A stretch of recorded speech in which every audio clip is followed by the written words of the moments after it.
বাঘে গল্প। ও সারাদিন খেলছে খেলছে খেলছে খেলছে, তারপর এখানে দেখলো কি সিংহ, সিংহটা হাম করে ফেলছে, ভালো করে ফেলছে কুমির শিয়ালকে, যে শিয়ালকে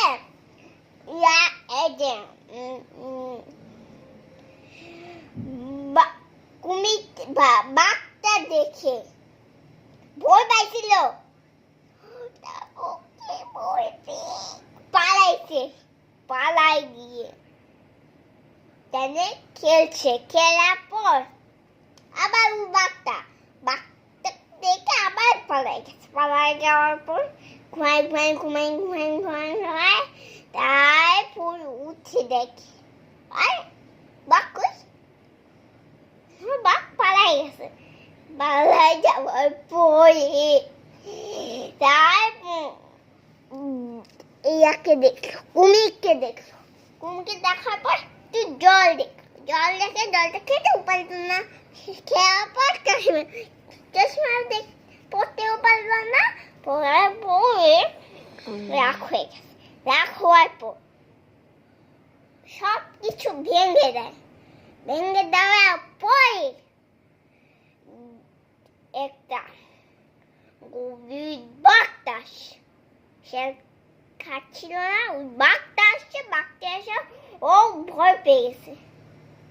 ভয় পেয়ে গিয়ে ঘুমাই গিয়ে পালাই গিয়ে উঠে, ঘুমাই আবার পালাই যায় কিভাবে? সে তো ঘুমিয়েছিল, ঘুম থেকে উঠে গেছে পরে। ও আচ্ছা, ঘুম থেকে উঠে পালিয়ে গেছে। আচ্ছা, তাই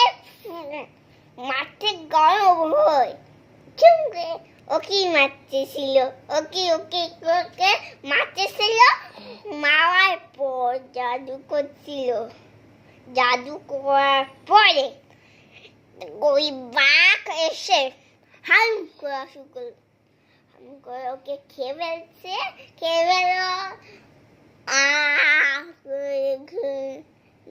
ঘুমায় গেল, উঠে না এভাবে জাদু করছিল বাঘটা, জাদু করকে এখানে পাঠাই দেওয়ার পর জঙ্গলে পাঠাই দেওয়ার পর গই বাঘটা খেয়েছিল না, ওই গই বাঘটা এসে ওকে জাদু করে, এখন শেষ করো। তারপর